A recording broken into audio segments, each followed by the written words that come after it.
Hello students, how are you? I hope you all are doing well. Now students, as you know, this is your SST class and today we will read Political, Social and Political Life, class 7th, chapter number 5. And students, this is video 2, alright? And we have to start from page number 58. And students, this is video 2, alright? So let's start. It is important to understand, okay, it is important to understand that we live in a society in which all children face pressures from the world around them. Sometimes these come in the form of demands from adults. At other times, they can just be because of unfair teasing by our own friends. Okay. Boys are pressurized to think about getting a job that will pay a good salary. They are also teased and built and bullied if they do not behave like other boys. You may remember that in your class 6 book you read about how boys at an early age are encouraged not to cry in front of others. So students, it is very important to understand that we live in a society in which all children face pressures from the world around them. Okay, तो यह समझना आवश्यक है कि हम एक ऐसी society में रहते हैं, हम एक ऐसे समाज में रहते हैं जहां सभी बच्चों को अपने चारों ओर की दुनिया के दबावों का सामना करना पड़ता है. ओके, तो बच्चों को चारों तरफ काफ़ी प्रेशर रहता है, काफ़ी दबाव बच्चों पर रहता है.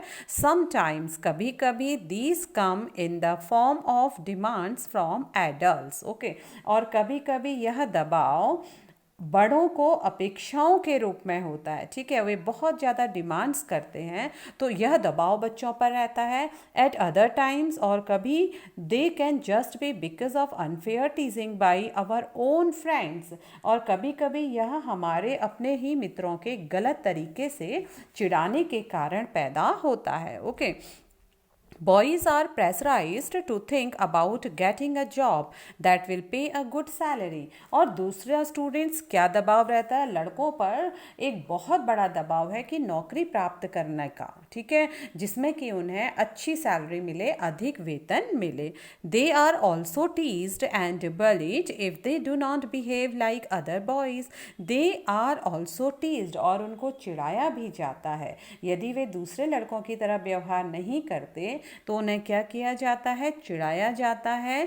और बलीट मीन्स उनको धौंस दी जाती है, उन पर रौब किया जाता है if they do not behave like other boys. Okay, you may remember that, आपको याद होगा दैट इन योर क्लास 6, ठीक है, कक्षा 6 की किताब में you read about how boys at an early age are encouraged not to cry in front of others. आपने क्लास 6 में पढ़ा था, प्रीवियस क्लास में पढ़ा था कि लड़कों को बचपन से ही दूसरों के सामने रोने पर चिढ़ाया जाता है कि अगर लड़के किसी के सामने रोते हैं तो उनकी मजाक बनाई जाती है. तो ये प्रेशर तो उनके पास बचपन से ही होता है. ओके, और दूसरा प्रेशर्स क्या होता है लड़कों पर? एक तो उन्हें अदर लड़कों की तरह बिहेव करना पड़ता है, अदरवाइज उनको दूसरे लड़कों के द्वारा चिढ़ाया जाता है.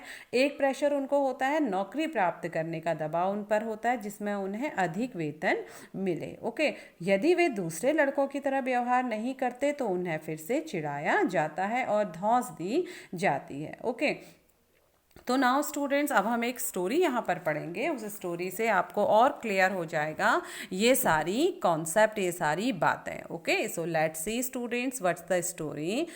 Now Xavier, okay, Xavier was happy with the results of his class 6 class 10th board exams, though his marks in science and maths were not high. Okay, his marks in science and maths were not high. He had done well in his favorite subjects, history and languages.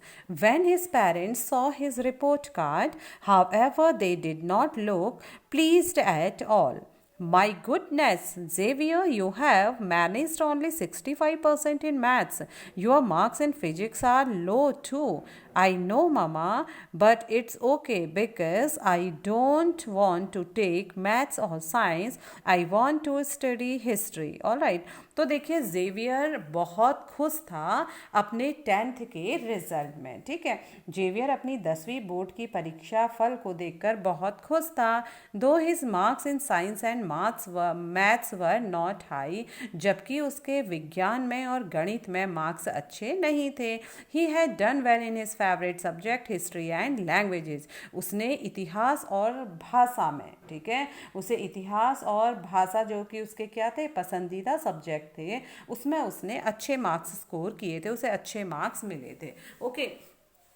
Now, when his parents saw his report card, however, they did not look pleased at all. When his parents saw his report card, जब उसके parents ने, उसके माता पिता ने उसके report card के marks देखे, उसके परिणाम देखे, तो they did not look pleased at all. तो pleased means खुश, वे खुश नहीं दिखाई दे रहे थे, वे खुश नहीं थे। Okay, my goodness, Xavier, you have managed only 65% in math. Your marks in physics are low too. तो वे कहते हैं माई गुडनेस, हे भगवान Xavier, you have managed only 65% इन मैथ्स। तुम्हें तो मैथ्स में केवल 65% मिले हैं। Your marks in physics are low too, और फिजिक्स में भी तुम्हारे मार्क्स बहुत कम है। I know mama but, okay, I know mama but it's okay. तो वे बच्चा कहता है, जेवियर कहता है कि मैं जानता हूँ मम्मा, लेकिन यह ठीक है, because I don't want to take maths, क्योंकि मैं गणित, मैथ्स और साइंस नहीं लेना चाहता था। I want to study history, मुझे इतिहास पढ़ना पसंद है, मैं इतिहास पढ़ना चाहता हूँ। तो इट्स ओके, ओके। नाउ उसके फादर बोलते हैं, why do you want to take history? Think about your future. You have to get a good job. History will not help. It has no scope. तो उसके father कहते हैं कि तुम इतिहास या हिस्ट्री क्यों लेना चाहते हो? अपने भविष्य के बारे में सोचो। Think about your future. अपने भविष्य के बारे में सोचो। ओके, और वे कहते हैं you have to get a good job, और तुम्हें अच्छी नौकरी लेनी है। हिस्ट्री विल नॉट हेल्प, इतिहास तुम्हें इसमें मदद नहीं करेगी, इतिहास से तुम्हें मदद नहीं मिलेगी। इट हैज़ नो स्कोप, इसका कोई स्कोप नहीं है, इसमें कोई भविष्य नहीं है। But I don't like maths और साइंस। तो वे कहते हैं कि पर मुझे गणित और विज्ञान अच्छा नहीं लगता। Okay, be sensible, okay, be sensible son, take maths and you can study computer side by side.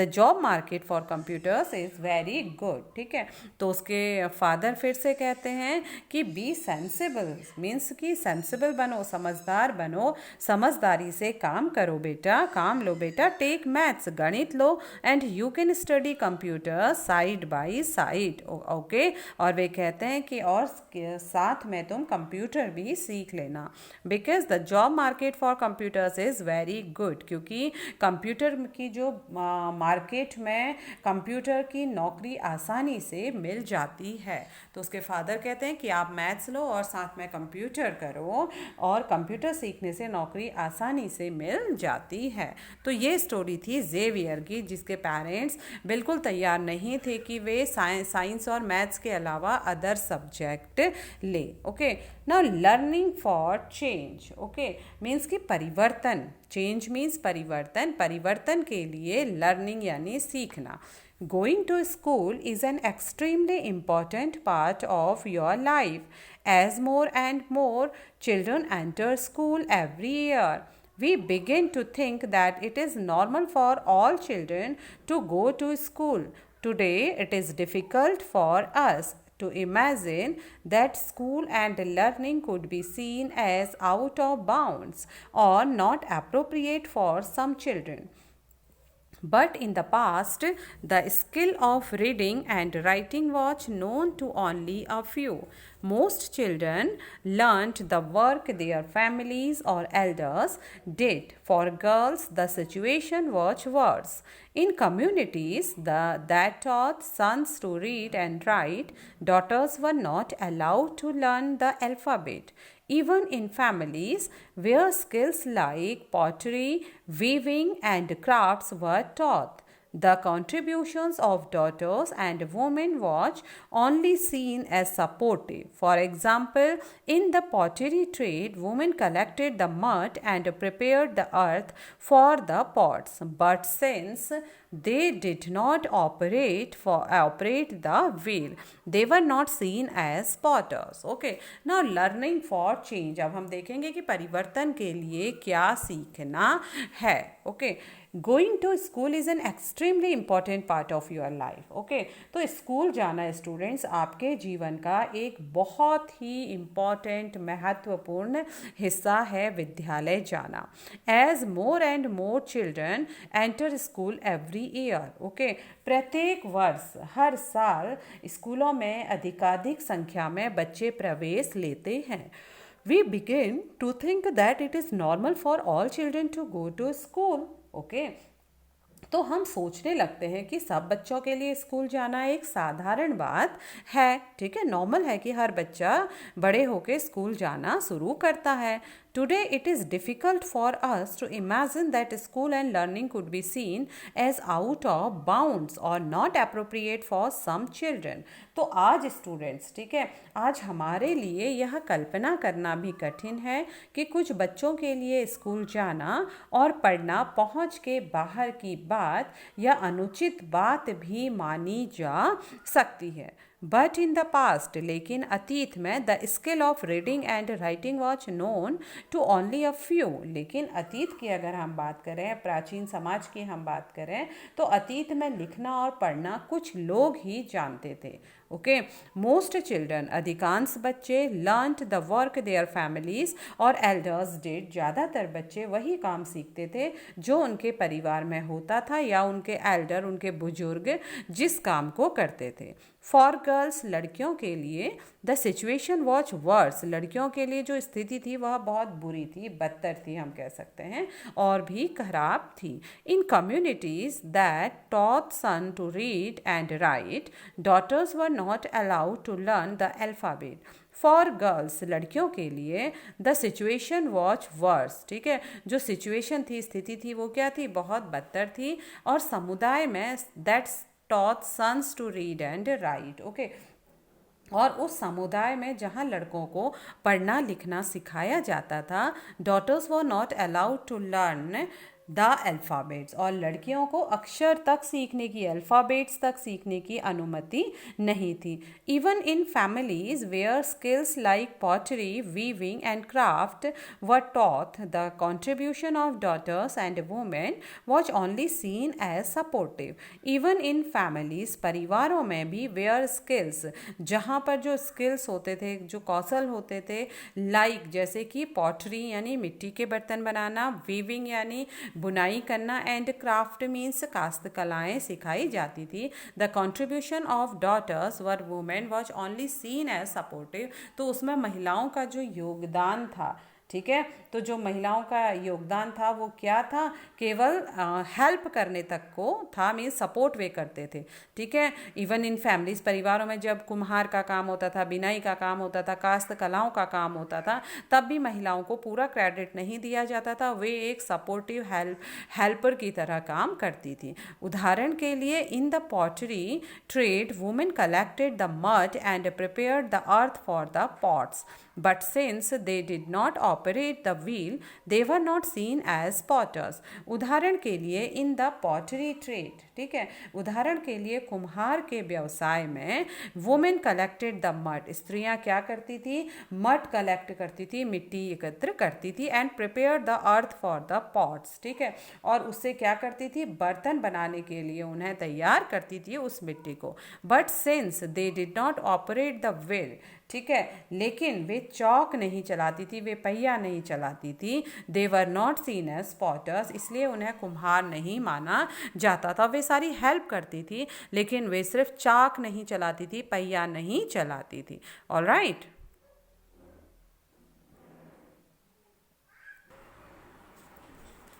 Now next paragraph. In the 19th century, many new ideas about education and learning emerged. Schools became more common and communities that had never learnt reading and writing started sending their children to school. But there was a lot of opposition to educating girls even then. Yet many women and men made efforts to open schools for girls. Women struggled to learn to read and write. Okay, so in the 19th century, 19वीं शताब्दी में many new ideas about education and learning emerged. Okay, तो 19वीं शताब्दी में क्या था, लगभग 200 वर्ष पूर्व शिक्षा के बारे में, एजुकेशन के बारे में और सीखने के बारे में, ठीक है, एजुकेशन के बारे में, शिक्षा के बारे में कई नए विचारों ने जन्म लिया। Schools became more common and communities that had never learnt reading and writing started sending their children to school. Schools became more common, और जो विद्यालय थे वे अधिक प्रचलन में आ गए थे, अधिक कॉमन हो गए थे। एंड कम्युनिटीज़, और जो समुदाय थे, वे समुदाय क्या थे, वे समाज that had never learnt reading and writing started sending their children to school, और वह समाज जिसने स्वयं को कभी पढ़ना लिखना नहीं सिखाया था, ठीक है, वे अपने बच्चों को स्कूल भेजने लग गए। But there was a lot of opposition to educating girls even then, लेकिन इसके बावजूद क्या था स्टूडेंट्स, तब भी लड़कियों की जो शिक्षा थी उसको लेकर बहुत अपोजिशन हुआ, बहुत विरोध हुआ। Yet many women and men made efforts to open schools for girls. Okay, यद्यपि मैनी वुमेन, बहुत सी महिलाएं, एंड मैन, और पुरुष, made efforts to open schools, उन्होंने लड़कियों के लिए विद्यालय खोलने के प्रयास किए। ठीक है, इसके बावजूद जब लड़कियों की शिक्षा को लेकर बहुत विरोध हो रहा था तो उसके बावजूद बहुत सी स्त्रियों और पुरुषों ने बालिकाओं के लिए स्कूल खोलने के प्रयत्न किए। Okay, women struggle to learn to read and write, और स्त्रियों ने पढ़ना लिखना सीखने के लिए बहुत अधिक संघर्ष किया। Okay, now here students one को paragraph about Ramabai. Okay, Ramabai 1858 to 1922, soon above with her daughter, championed the cause of women's education. She never went to school but learned to read and write from her parents.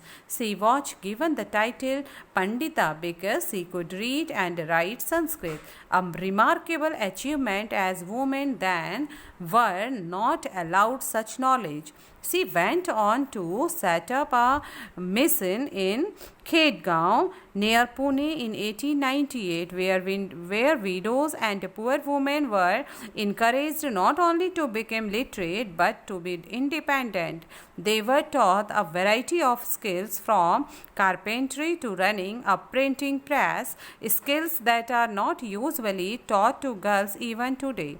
The printing press can be seen in the picture on the top left corner. Ramabai mission is still active today. Okay students, so here we will read about Ramabai. तो जो रमाबाई थी 1858 से 1922 इनका life period था। Soon above with her daughter, Ramabai अपनी बेटी के साथ, ऊपर हम पिक्चर में देख सकते हैं, as you also can see, champion the cause of women's education. ठीक है, वे क्या थी, महिला शिक्षा की ये योद्धा, स्वयं कभी स्कूल नहीं गई। ठीक है, इनको चैम्पियन बोला जाता है, योद्धा बोला जाता है, वुमेन एजुकेशन को लेकर महिला शिक्षा की योद्धा इनको माना जाता है।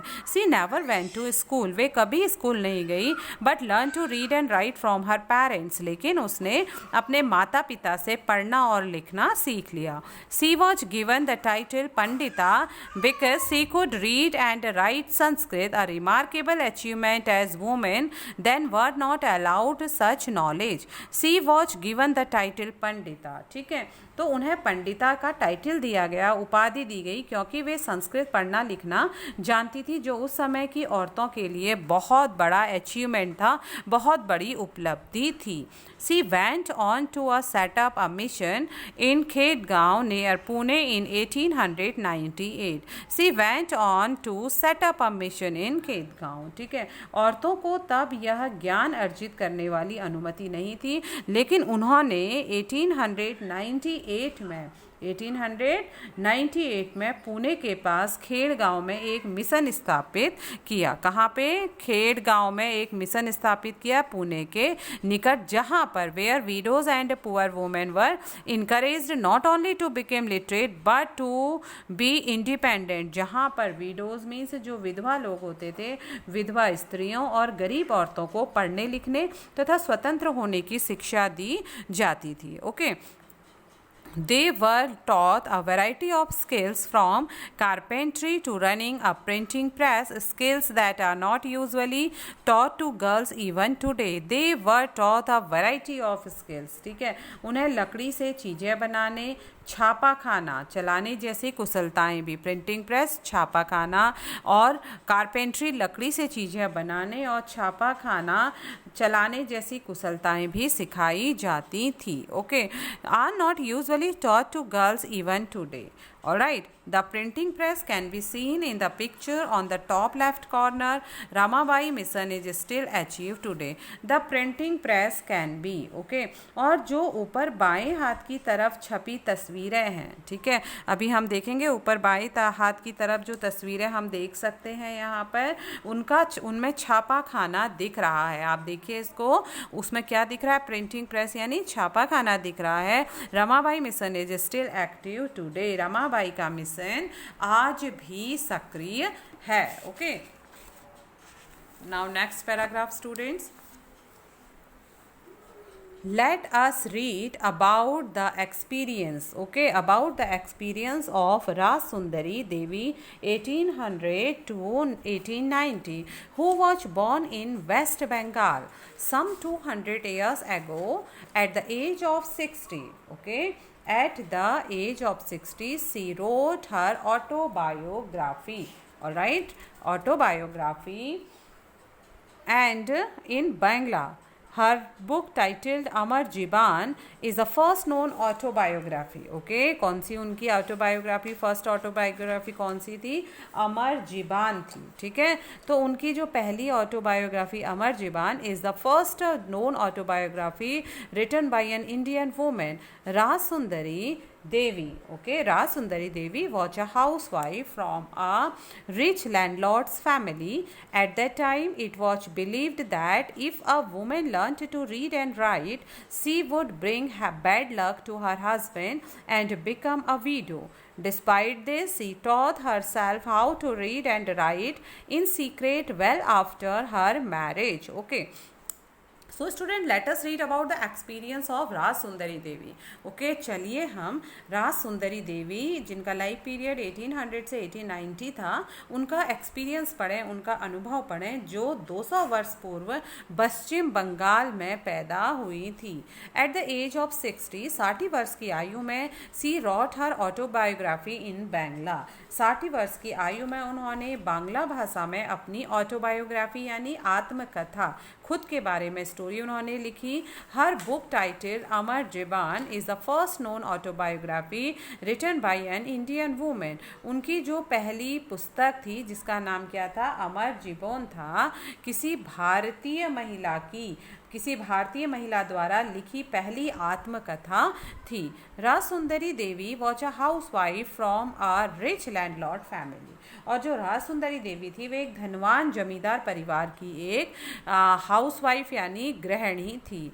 एट दैट टाइम, उस समय, इट वॉज बिलीव्ड, यह माना जाता था, that if a women learn to read and write, यदि महिला पढ़ना लिखना सीख लेती, she would bring bad luck to her husband, तो वह अपने पति के लिए दुर्भाग्य लाती, एंड बिकम अ वीडो, और क्या बन जाती, विधवा हो जाती है। उस समय ऐसी मान्यता थी। डिस्पाइट दिस, इसके बावजूद भी, सी टॉट हर सेल्फ, उसने स्वयं को पढ़ाया, how to read and write in secret well after her marriage, इसके बाद भी उन्होंने अपनी शादी के बहुत समय बाद स्वयं ही अपने आप ही छुप छुप कर पढ़ना लिखना सीखा। Okay, I would start working at dawn and I would still be at it until well beyond midnight. I had no rest in between. I was only 14 years old at the time. I came to nurture a great longing. I would learn to read and I would read a religious manuscript. Okay, I would start working at dawn. तो dawn means सुबह, प्रातः सुबह।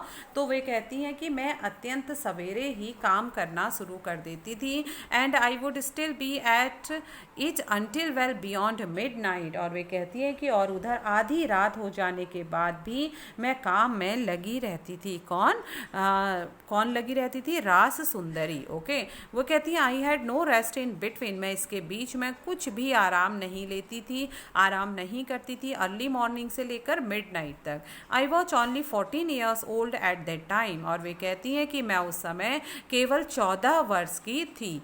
I came to nurture a great longing, और वे कहती हैं कि मैं क्या करती थी, मैं उस समय कभी विश्राम नहीं करती थी और मेरे मन में एक क्या थी, अभिलाषा थी।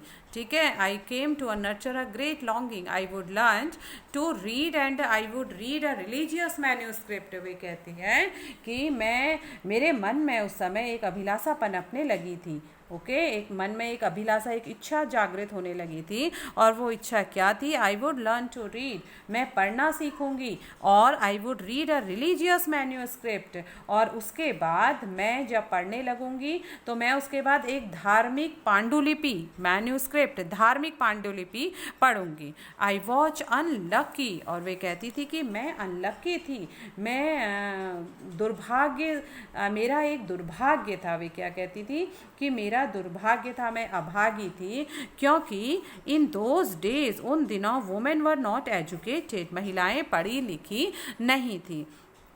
Later I began to resent my own thoughts. Okay, और वे कहती हैं कि बाद में जब उनको लगा कि मैं काफ़ी दुर्भागी हूँ कि मुझे क्या है, पढ़ना लिखना नहीं आता और मेरे समय में महिलाओं को पढ़ाया लिखाया नहीं जाता है, तो उस time later I began to resent my own thoughts, तो वे कहती हैं कि बाद में मैं स्वयं ही अपने विचारों का, ओन थाट्स, अपने विचारों का रिसेंट करने लगी, विरोध करने लगी। What is wrong with me, मैं कहती थी कि मेरे साथ यह गलत क्या हुआ। ठीक है, मेरे साथ क्या गलत हुआ है, मुझे क्या हो गया है। तो वे ऐसा कहती थी कि मुझे क्या हो गया है, मेरे साथ क्या गलत हो रहा है। वुमेन डू नॉट रीड, क्या महिलाएं नहीं पढ़ती? How will I do it, मैं ऐसा कैसे करूँगी। तो वे कहने लगी कि मुझे बार बार ऐसे विचार आने लगे कि मुझे क्या हो गया, स्त्रियां पढ़ती नहीं हैं, फिर मैं कैसे पढ़ूँगी। Then I had a dream, तो वे कहती हैं उसके बाद मुझे एक सपना आया। I was reading the manuscript of Chaitanya Bhagavat the life of saint, तो उसके बाद मुझे एक सपना आया कि मैं चैतन्य भागवत, एक संत का जीवन पढ़ रही थी सपने में। लेटर इन द डे, उस दिन के बाद, as I sat cooking in the kitchen, I heard my husband say to my elder son Bipin, I have left my Chaitanya Bhagavat here. Okay, तो उसके बाद क्या हुआ, जब उन्होंने यह सपना देखा कि वे चैतन्य भगवत पढ़ रही हैं, तो बाद में उस दिन के बाद, दिन के समय जब वे रसोई में बैठी हुई खाना बना रही थी, तो मैंने अपने पति को सबसे बड़े बेटे से कहते हुए सुना कि बिपिन, मैंने अपनी चैतन्य भागवत यहाँ छोड़ी है। Okay, and when I ask for it, जब मैं इसे मांगूंगा, ब्रिंग इट इन, तो मुझे ला कर देना। ही लेफ्ट द बुक देयर, उन्होंने वहाँ पर वह पुस्तक छोड़ दी। एंड वेंट अवे, और चले गए। When the book had been taken inside, I secretly took out a page and hide it carefully. It was a job hiding it, for nobody must find it in my hands. Okay, तो वे क्या कहती हैं? वे कहती हैं जब उन्होंने सुना कि उनके पति अपने छोटे बेटे से कहते हैं, अपने सबसे बड़े बेटे से कहते हुए सुना कि बिपिन, मैंने अपनी चैतन्य भागवत वहाँ छोड़ी है, जब मैं इसे मंगाऊँ तुम इसे अंदर ले आना, तो वे पुस्तक को वहीं छोड़कर चले गए। ओके, जब पुस्तक अंदर रख दी गई तो वो कहती है मैंने चुपके से उसका एक पन्ना निकाल लिया और सावधानी से उसे छिपा दिया। ओके, एंड आफ्टर दैट वे क्या कहते हैं? My eldest son watch them as well, my eldest son was practising his alphabets at that time. और वे कहते हैं कि उस समय मेरे जो बड़ा बेटा था, ठीक है, तो मेरा जो बड़ा बेटा था उस समय ताड़ के पत्तों पर लिखकर अक्षर बनाने का अभ्यास कर रहा था। I hide one of them as well, मैंने उसका एक पेज क्या किया? छिपा दिया, उसका एक पन्ना मैंने छुपा दिया। एंड एट टाइम्स, तब उस समय, I went over that trying to match letters from that page with the letters that I remember. तो वे कहती हैं जब भी मौका मिलता मैं जाती और उस पन्ने के अक्षरों का मिलान अपने याद किए गए अक्षरों से करती। I also try to match the words, और मैंने कोशिश किया उन शब्दों को मैच करने का, मिलान करने का, विथ ट्रिमेंडस केयर, बहुत सावधानी से। तो वे कहती मैंने उन शब्दों का मिलान भी करने की कोशिश करी, and effort, and over a long period of time, बहुत लंबे समय तक, I learn how to read, इस तरह से मैंने पढ़ना सीखा। Okay, after learning the alphabets, तो वे कहते हैं कि अल्फ़ाबेट्स पढ़ने के बाद, ओके, अक्षरों को पढ़ने के बाद, Raj Sundari Devi was able to read the Chaitanya Bhagavat. तो वे कहती है राज सुंदरी के अक्षर के ज्ञान से उन्हें चैतन्य भागवत पढ़ने का अवसर मिला। Through her own writings, she also gave the world an opportunity to read about women's lives in those days. तो वे कहते हैं through her own writings, okay, स्वयं अपने लेखन से उन्होंने इस संसार को उस समय स्त्रियों के जीवन के बारे में जानने का अवसर दिया, opportunity the. Okay, Raj Sundari wrote about her everyday life experience in details, और उसके बाद राज सुंदरी देवी ने अपने दैनिक जीवन के अनुभवों को विस्तार से लिखा। There were days when she did not have a moment's rest, no time even to sit down and eat. वो कहती है कि ऐसे भी दिन होते थे जब उन्हें दिन भर में क्षण भर का भी, थोड़ा सा भी समय विश्राम को नहीं मिलता था, इतना समय भी नहीं था कि वे जरा बैठकर कुछ खा लें। तो इतना स्ट्रगल किसने किया था? राज सुंदरी देवी ने किया था। Okay, now next, schooling and education today. अब हम पढ़ेंगे कि वर्तमान समय में शिक्षा और विद्यालय क्या है, कैसा होता है। अब हम पढ़ेंगे students schooling and education today, आज की शिक्षा और विद्यालय के बारे में। Today, both boys and girls attend school in large numbers. Yet, as we will see, there still remain differences between the education of boys and girls. India has a census every 10 years, which counts the whole population of the country. It also gathers detailed information about the people living in India, their age, schooling, what work they do, and so on. We use this information to measure many things like the number of literate people and the ratio of men and women. According to the 1961 census, about 40% of all boys and men, okay, all boys and men 7 years old and above were literate, that is, they could at least write their names, compared to just 15% of all girls and women in the most recent census of 2011. These figures have grown to 82% for boys and men and 65% for girls and women. This means that the proportion of both men and women who are now able to read and have at least some amount of schooling has increased. But as you can also see, the percentage of the male group is still higher than the female group. The gap has not gone away. Okay, now students, we will read about schooling and education today. Explanation time. Today both boys and girls attend school in large number. ठीक है, तो आज के युग में लड़के और लड़कियां बहुत बड़ी संख्या में विद्यालय जा रहे हैं. Okay, yet as we will see there still remain differences between the education of boys and girls. लेकिन फिर भी हम देखते हैं कि लड़के और लड़कियों की शिक्षा में बहुत अंतर होता है. Okay, India has a census every 10 years. Bharat में हर सेंसस मीन्स जनगणना प्रत्येक 10 वर्ष में होती है. ठीक है, ये तो आपको भी मालूम है कि भारत में हर 10 वर्ष में जनगणना होती है, which counts the whole population of the country, जिसमें पूरे देश की जनसंख्या की गणना की जाती है. It also gathers detail information about the people living in India, their age, schooling, what work they do and so on. It also gathers detail information about the people living in India. और इसके साथ साथ इसमें भारत में रहने वालों के जीवन के बारे में भी विस्तृत जानकारियाँ एकत्रित की जाती हैं. वे विस्तृत जानकारियाँ क्या हैं?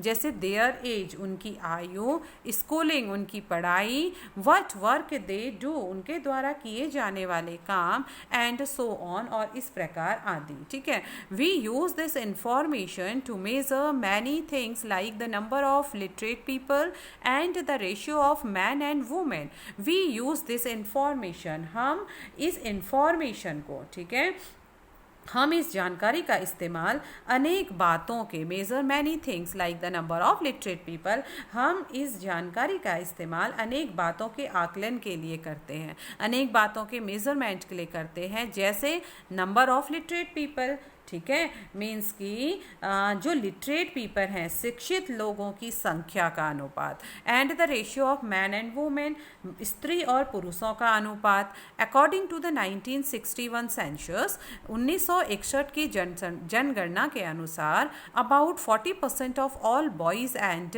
मैन, लगभग 40% सभी लड़के और पुरुष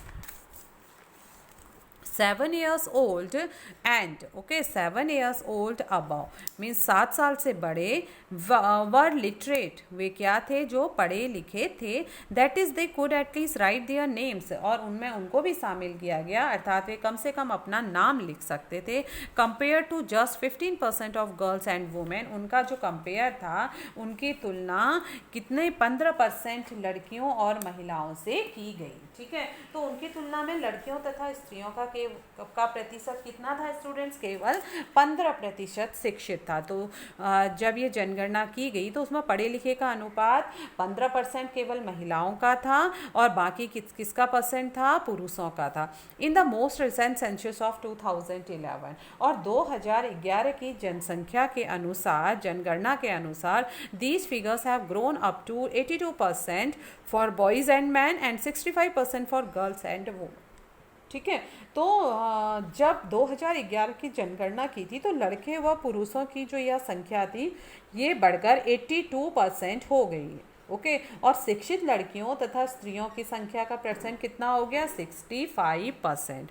दिस मीन्स, इसका अर्थ है that the proportion of both men and women who are now able to read and have at least some amount of schooling has increased. तो इसका अर्थ यह है कि पुरुषों और स्त्रियों दोनों के बीच ऐसे लोगों का अनुपात बढ़ गया जो पढ़ लिख सकते हैं. ठीक है, और जिन्हें कुछ हद तक शिक्षा मिल चुकी है. But as you can also see, लेकिन जैसा कि आप देख सकते हैं, the percentage of the male group is still higher than the female group. ठीक है, लेकिन जैसा कि आप देख सकते हैं, अब भी स्त्रियों की तुलना में पुरुषों का प्रतिशत अधिक है. Okay, the gap has not gone away, इनके बीच का अंतर अभी भी समाप्त नहीं हुआ है. ठीक है, here is a table that shows the percentage of girls and boys who leave schools, okay, from different social groups. 2013 to 14. Scheduled caste SC is the official terms for Dalit and scheduled tribe ST is the official terms for Adivasi. Okay. So नीचे दी गई जो table है student सूची है वो show करती है percentage of girls and boys who leaves school from different social groups. ठीक है, तो नीचे दी गई तालिका में विभिन्न वर्गों के उन लड़के व लड़कियों के प्रतिशत को दर्शाया गया है जो बीच में ही विद्यालय छोड़ देते हैं, चाहे वे किसी भी ग्रुप के हों. ठीक है, 2013 और 14 में schedule caste is the official terms for Dalit. ठीक है, 2013 और 14 में शासकीय शब्दावली में दलितों के लिए, अनुसूचित जाति और आदिवासियों के लिए, शेड्यूल ट्राइब के लिए, आदिवासी के लिए अनुसूचित जनजाति शब्दावली का उपयोग किया जाता है. ठीक है, ये किसके अनुसार है? 2013 और 14 में शासकीय शब्दावली. ठीक है, सरकारी जो गवर्नमेंट ने जो शब्दावली इंडिकेट की है, शब्दावली जो बनाई है, जिसमें कि दलित के लिए अनुसूचित जाति कहा जाता है, शेड्यूल कास्ट कहा जाता है, और आदिवासी को क्या कहा जाता है? आदिवासियों को क्या बोला जाता है? शेड्यूल ट्राइब बोला जाता है. Okay, now figure in percentage we will see students. Look here. तो यहाँ पर हम देखते हैं कि प्रतिशत में इनका कितना परसेंटेज, क्या रेशियो इनके बीच में है. School level all boys SC boys, ST boys, all girls SC girls, ST girls total. तो स्कूल लेवल में स्टूडेंट्स जो प्राइमरी स्कूल हैं, ठीक है, क्लासेस 1 to 5, कक्षा 1 से 5, तो लड़कों का जो रेशियो है 4.53 है. अनुसूचित जनजाति के लड़कों का रेशियो है 4.42. अनुसूचित जनजाति के लड़के हैं ST के 7.97. सभी लड़कियां ऑल गर्ल्स हैं 4.14. अनुसूचित जनजाति की जो लड़कियां हैं उनका रेशियो है 3.85. अनुसूचित जनजाति लड़कियां 7.98.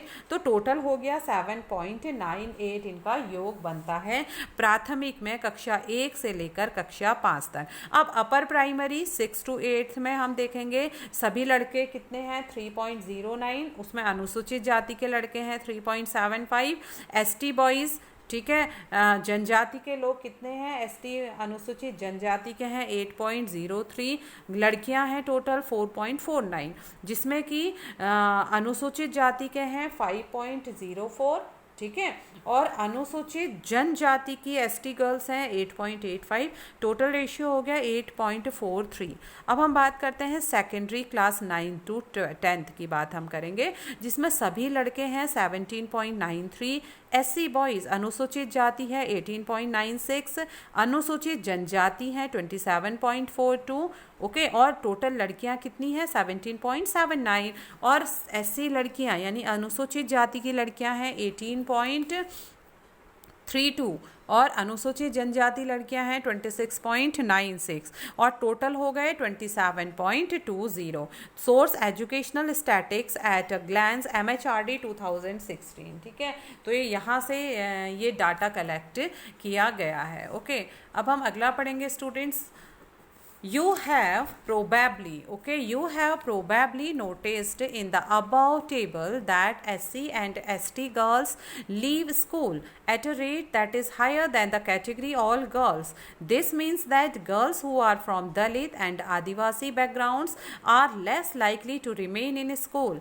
The 2011 census also found that Muslim girls are less likely than Dalit and Adivasi's girl to complete primary school, while a Muslim girl is likely to stay in school for around 3 years. Girls from other communities spent around 4 years in school.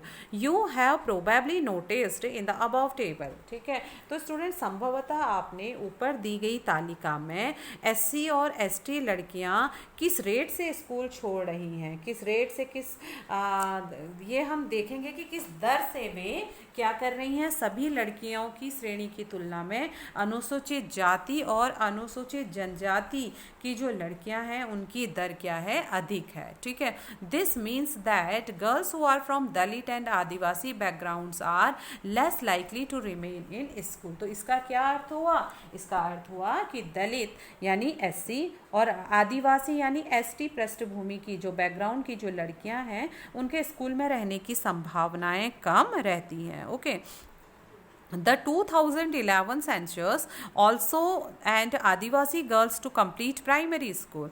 2011 जनगणना के अनुसार students यह भी पता चला है, क्या पता चला, that Muslim girls are less likely than Dalit and Adivasi girls. ठीक है, उसमें उस 2011 की जनगणना से यह पता चलता है कि दलित और आदिवासी लड़कियों की अपेक्षा मुस्लिम लड़कियों की प्राथमिक शिक्षा पूरी करने की संभावना और भी कम रहती है। While a Muslim girl is likely to stay in school for around 3 years. Girls from other communities spend around 4 years in school. और मुस्लिम लड़कियां स्कूल में लगभग 3 वर्ष ही रह पाती हैं, जबकि अन्य समुदायों की लड़कियां स्कूल में 4 वर्ष का समय बिता पा रही हैं। वे केवल कितने समय रहती हैं? वे 4 वर्ष स्कूल के अंदर रहती हैं। Okay, there are several reasons why children from Dalit, Adivasi and Muslim communities leave school. In many parts of the country, especially in rural and poor areas, there may not even be proper schools nor teachers who teach on a regular basis.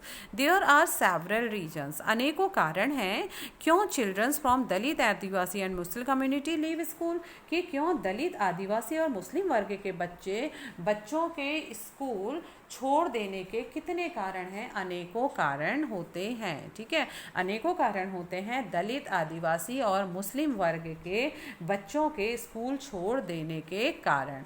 Okay, now in many parts of the country, हमारे देश के बहुत से भाग में, in many parts of the country, हमारे देश के बहुत से भागों में, specially in rural and poor areas, विशेष रूप से रूरल और पुअर एरियाज। ठीक है, विशेष रूप से गरीब और जो ग्रामीण क्षेत्र के लोग हैं, there may not even be proper schools not teachers who teach on regular basis.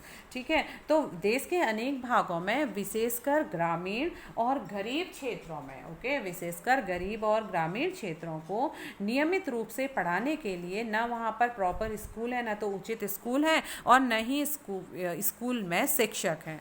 Okay, if a school is not close to people homes and there is no transport like buses or vans, parents may not be willing to send their girls to school. Okay, तो students, if a school, यदि विद्यालय घर के पास ना हो और आने ले जाने के लिए, लाने ले जाने के लिए कोई एक विशिष्ट साधन ना हो, कोई ट्रांसपोर्ट ना हो जैसे बस और van, parents may not be willing to send their girls to school, तो जो पेरेंट्स होते हैं, अभिभावक होते हैं, वे अपनी बेटियों को विद्यालय नहीं भेजते हैं। ओके, Many families, बहुत से परिवार, are too poor and unable to bear the cost of educating all their children. Boys may get preference in this situation. Many children also leave school because they are discriminated against by their teacher and classmates, just like Om Prakash Valmiki was. Okay, तो क्या है students की तब parents राजी नहीं होते, allowed नहीं करते अपनी लड़कियों को स्कूल भेजने के लिए यदि स्कूल दूर है और स्कूल को तक बच्चों को ले जाने के लिए कोई गाड़ियाँ, वैन, साधन नहीं हैं। Many families are too poor and unable to bear the cost of educating all their children, और बहुत सारे परिवार क्या होते हैं, बहुत गरीब होते हैं और वे शिक्षा पर अपने बच्चों पर खर्च नहीं कर सकते। ठीक है, अपने सब बच्चों को पढ़ाने का खर्चा वे नहीं उठाते। तो ऐसी स्थिति में boys may get preference in this situation, ऐसी स्थिति में बॉयज़ को प्रेफरेंस मिलती है, प्राथमिकता मिल जाती है कि उनको स्कूल भेजा जाए।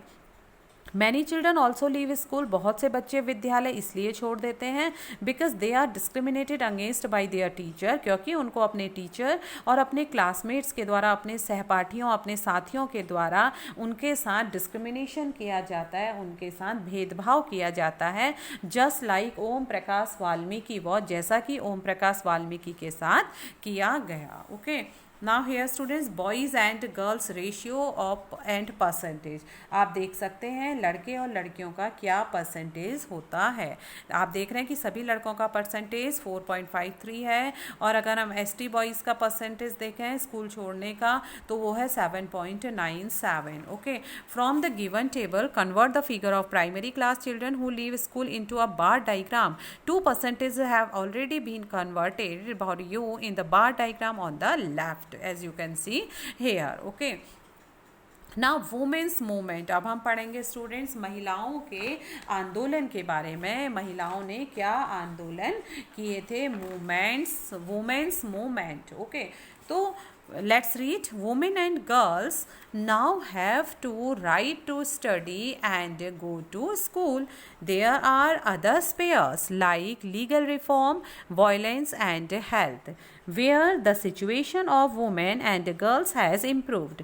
These changes have not happened automatically. Women individually and collectively have struggled to bring about these changes. This struggle is known as the women's movement. Individual women and women's organizations from different parts of the country are part of the movement. Many men support the women's movement as well. The diversity, passion and efforts of those involved makes it a very vibrant movement.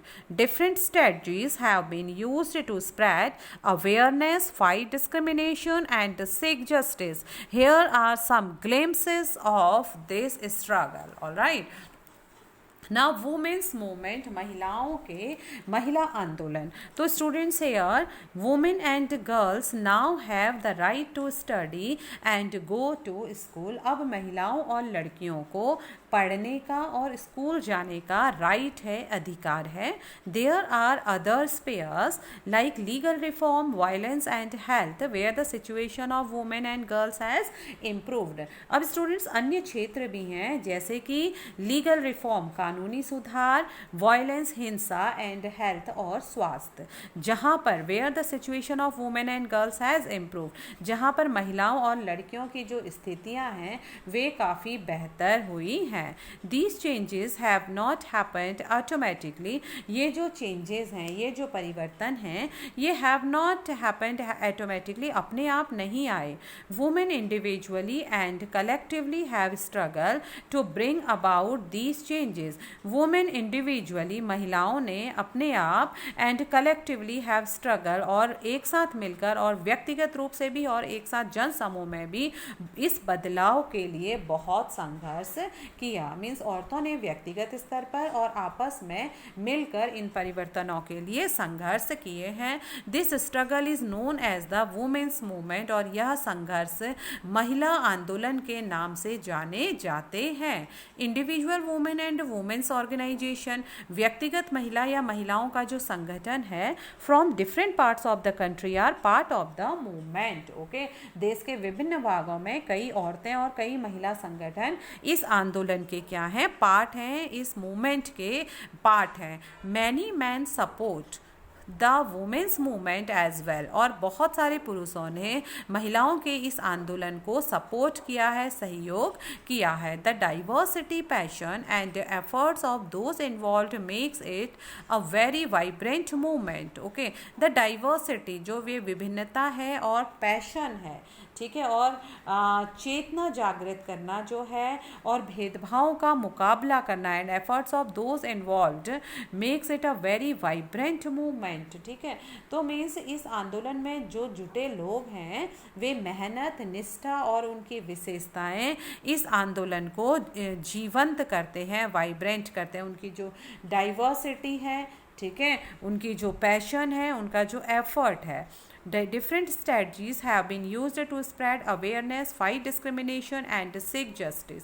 और विभिन्न strategies, इसमें बहुत सी strategy यानी रणनीतियों का उपयोग किया जाता है चेतना जागृत करने के लिए, अवेयरनेस के लिए, चेतना जागृत करने के लिए, फाइट डिस्क्रिमिनेशन, भेदभाव का मुकाबला करने के लिए, एंड सीक जस्टिस, और न्याय प्राप्त करने के लिए, न्याय हासिल करने के लिए इसमें क्या किया जाता है, विभिन्न स्ट्रेटजीज का, विभिन्न रणनीतियों का उपयोग किया गया है। Here are some glimpses of this struggle. Okay, इसकी कुछ glimpse मीन्स झलकियाँ, इसकी कुछ झलकियाँ आप इसमें देख सकते हैं। तो स्टूडेंट्स, क्या है महिला आंदोलन? अगर हम महिला आंदोलन की बात करें तो अब महिलाओं और लड़कियों को पढ़ने का और स्कूल जाने का पूरा राइट है, पूरा अधिकार है, ठीक है। और इसके अलावा न केवल स्कूल जाने का बल्कि लीगल रिफॉर्म का, वायलेंस का और हेल्थ का भी, हेल्थ के क्षेत्र क्षेत्र में भी, जैसे कानूनी सुधार है, हिंसा है, स्वास्थ्य है, तो यहाँ पर भी लड़कियों और महिलाओं की स्थिति अब बहुत बेहतर हो गई है, इम्प्रूव्ड हो गई है। तो स्टूडेंट्स, ये जो परिवर्तन महिलाओं की स्थिति में आए, लड़कियों को के स्तर में आए, तो ये जो परिवर्तन है ये अपने आप नहीं आए। इसके लिए महिलाओं ने व्यक्तिगत स्तर पर इंडिविजुअली भी और ऑर्गेनाइजेशन के रूप में भी आपस में मिलजुल कर भी इन परिवर्तनों के लिए स्टूडेंट्स काफ़ी संघर्ष किया गया। ओके,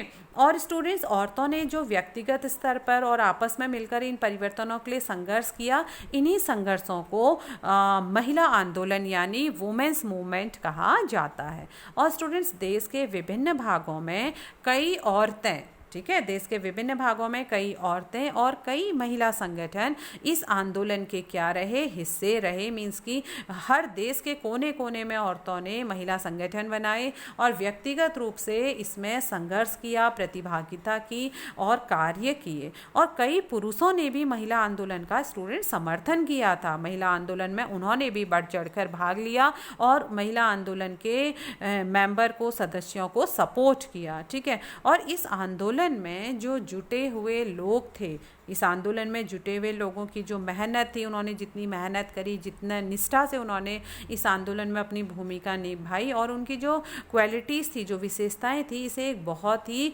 जीवंत आंदोलन हम कह सकते हैं बनाती है। इसमें अवेयर किया उन्होंने लोगों को और फाइट की इन डिस्क्रिमिनेशन के लिए और सीख किया जस्टिस को। मीन्स कि उन्होंने चेतना जागृत करने के लिए भिन्न भिन्न रणनीतियों का उपयोग किया। भेदभाव को मुकाबला करने के लिए उन्होंने रणनीति बनाई और न्याय हासिल करने के लिए उन्होंने रणनीतियां बनाई। ओके, इनकी कुछ झलकियां आप यहाँ पर देख सकते हैं। एक पिक्चर स्टूडेंट्स यहाँ पर आपको दिखाया गया है। ओके स्टूडेंट्स, तो आप देखिए कि कैसे महिला आंदोलन ने महिलाओं की स्थिति में सुधार किया। अब यहाँ पर हम एक देखेंगे स्टूडेंट्स, एक लोगो बना हुआ है बेटी बचाओ बेटी पढ़ाओ का। आपने ये लोगो देखा भी होगा, सुना भी होगा और कई बार आप लोगों ने इस रैली में पार्टिसिपेट भी किया है। तो find out about the Beti Bachao Beti Padhao campaign launched in 2014।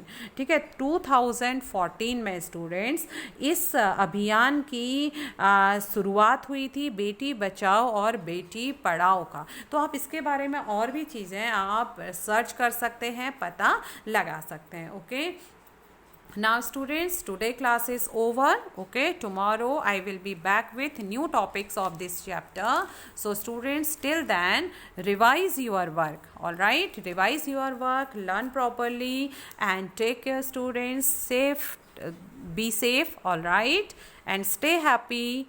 Thank you very much. Have a nice day.